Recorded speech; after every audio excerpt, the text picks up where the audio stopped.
आपका अपना सहारा 9 today voice news channel. Moradabad में ओवैसी बोले, युवाओं ने झुकाई सरकार, अब तानाशाही नहीं चलेगी।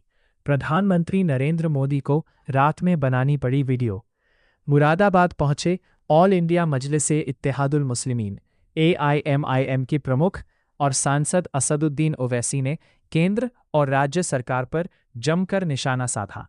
केंद्रीय शिक्षा मंत्री धर्मेंद्र प्रधान के इस्तीफे पर प्रतिक्रिया देते हुए ओवैसी ने इसे देश के युवाओं के संघर्ष और संविधान की बड़ी जीत करार दिया। मुरादाबाद की इस जनसभा में AIMIM महानगर अध्यक्ष रियासत हुसैन अंसारी और महानगर उपाध्यक्ष मोहम्मद रिजवान समेत कई प्रमुख नेता मंच पर मौजूद रहे। मुरादाबाद दौरे पर AIMIM चीफ असदुद्दीन ओवैसी के सुर काफ़ी तीखे नजर आए। धर्मेंद्र प्रधान के इस्तीफे पर ओवैसी ने कहा कि ये युवाओं की जद्दोजहद और हक की झूठ पर जीत है। उन्होंने केंद्र सरकार को घेरते हुए साफ लहजे में कहा कि देश में तानाशाही नहीं चलेगी और लोकतंत्र को संविधान के दायरे में ही चलाना होगा। ओवैसी ने उम्मीद जताई कि इस आंदोलन के बाद अब किसी भी राष्ट्रीय या राज्य स्तर की प्रतियोगी परीक्षा का पेपर लीक नहीं होगा। जंतर मंतर पर युवाओं द्वारा किए गए आंदोलन का जिक्र करते हुए ओवैसी ने कहा कि युवाओं के जन दबाव के कारण प्रधानमंत्री नरेंद्र मोदी को भी इस मुद्दे पर रात में वीडियो जारी करना पड़ा। कार्यक्रम के दौरान बिजली कटने पर ओवैसी ने उत्तर प्रदेश सरकार पर भी तंज कसा। उन्होंने दावा किया कि यूपी के मुसलमानों को अब AIMIM के रूप में एक मजबूत राजनीतिक विकल्प मिल चुका है और आगामी विधानसभा चुनावों में पार्टी की आवाज़ उत्तर प्रदेश विधानसभा में भी गूंजेगी। इसी दौरान मंच पर उपस्थित महानगर अध्यक्ष रियासत हुसैन अंसारी और महानगर उपाध्यक्ष और विधानसभा 28 से संभावित प्रत्याशी मोहम्मद रिजवान से असदुद्दीन ओवैसी ने हाथ मिलाया। मैं शुक्रिया अदा करता हूँ मुरादाबाद वासियों का, जो मुरादाबाद ने आज जन सैलाब निकला, मुरादाबाद ने ताकत दिखाई। मैं बहुत बहुत शुक्रिया अदा करता हूँ।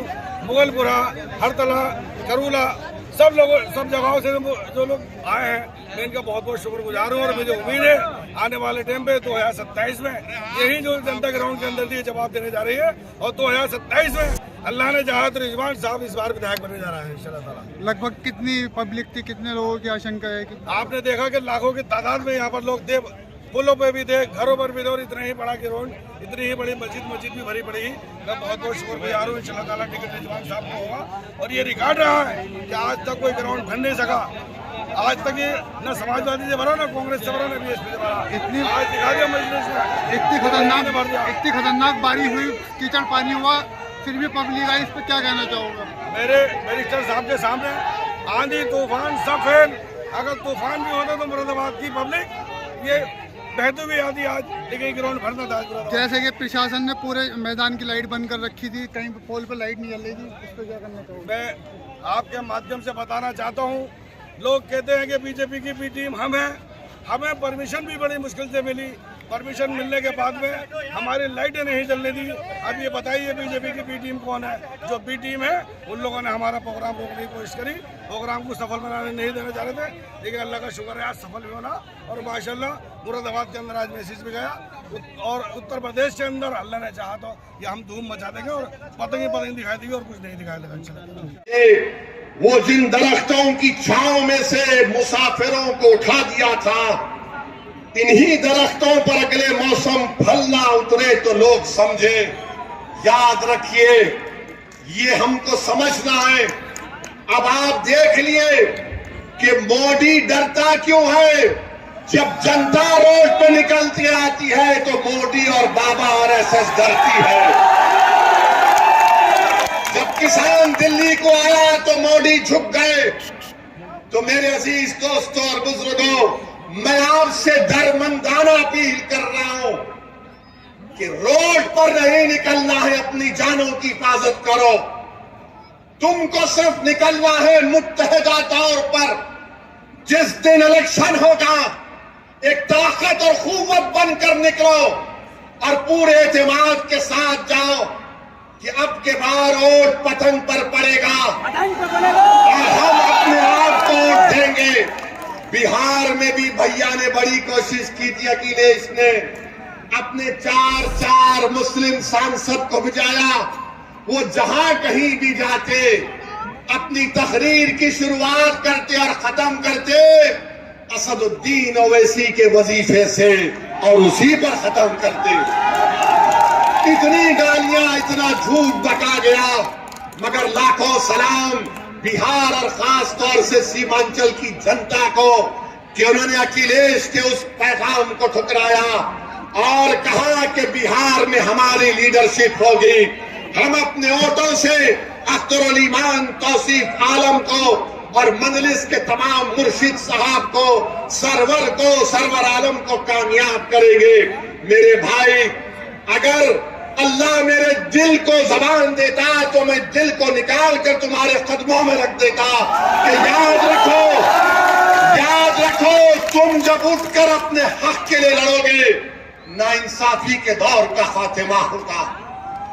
कोई आकर तुमसे इंसाफ नहीं करेगा। हाँ, हमारे मरने के बाद हमारे जनाजे पर आकर खड़े होकर मरने वाले के खानदान को पुरसा देकर चले जाएंगे, मगर अब ऐसे नहीं होगा। हम नहीं मरेंगे, हम जिंदा रहेंगे इंशाअल्लाह ताला। हम जिंदा रहेंगे अपने हक के लिए और अपनी आने वाली नस्लों के लिए। हम जिंदा रहेंगे ताकि हमारी जिंदगी, हम उस जिंदगी से अपने परवरदिगार की इबादतगाहों को आबाद कर सके। हम जिंदा रहेंगे इसलिए कि हम अपने मदरसों को आबाद रख सकेंगे।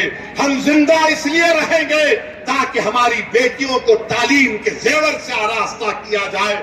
हम जिंदा इसलिए रहेंगे कि कोई नाइंसाफी हमसे ना करे। याद रखो, अगर जिंदा है तो जिंदगी का सबूत देना पड़ेगा। और कैसे देना पड़ेगा? जज्बाती तकारीर से नहीं, नारों से नहीं, मगर इत्तेहाद से देना पड़ेगा। क्या आप इत्तेहाद को मजबूत करेंगे? क्या आप मजलिस का साथ देंगे?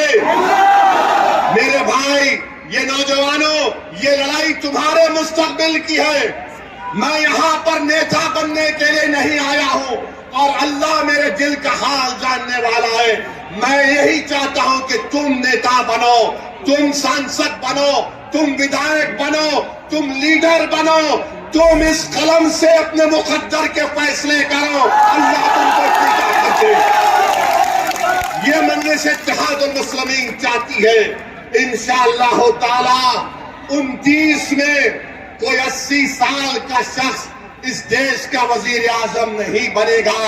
कोई 40-45 साल का नौजवान इस मुल्क के मुकद्दर को बदल देगा, जहां पर अमन होगा, इंसाफ होगा, किसी के पास नफरत नहीं होगी। ये मजलिस इसकी कोशिश कर रही है। तो आप तमाम का बेहद शुक्रिया और मैं शुक्रगुजार हूं। एडवोकेट जफर साहब संभल से आए हैं। ये वो आदमी है जिसने अल्लाह के घर की हिफाजत के लिए जेल को जाना पसंद किया, जालिम से समझौता करने को पसंद नहीं किया।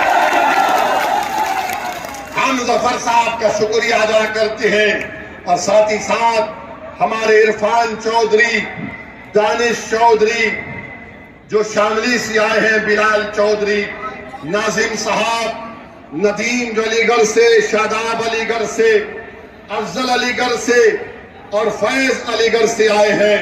तो मेरे भाई, आपने एक बात को भी देखा होगा कि उस जंतर मंतर पर ऐसा मंत्र पढ़ा जा रहा था कि हैदराबाद और मुंबई में ये जो बच्चे मीम्स बना रहे थे, मैं तौबा ही कर सकता हूं।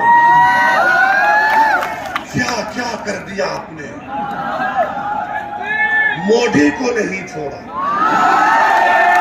बाबा को नहीं छोड़ा, संघ परिवार को नहीं छोड़ा, सबको बता दिया क्या क्या कर दिया आपने। बहरहाल मेरे भाई, डरने और घबराने की जरूरत नहीं है। अपने इत्तेहाद को मजबूत रखिए, जिंदगियों को बचाइए, जालिम की साजिश का शिकार मत होइए। हम डर कर वोट नहीं डालेंगे, हम बेखौफ होकर उम्मीद की बुनियाद पर मजलिस को कामयाब करेंगे इंशाअल्लाह। मजबूरी के नाम पर आपने दूसरी पार्टी को वोट दिया। अब मजबूरी के नाम पर नहीं, अब बहादुरी के नाम पर वोट पड़ेगा इंशाअल्लाह। आप तमाम का बेहद शुक्रिया कि आज आप यहां पर आए। मैं पुलिस प्रशासन का और उनका भी तमाम का शुक्रगुजार हूं।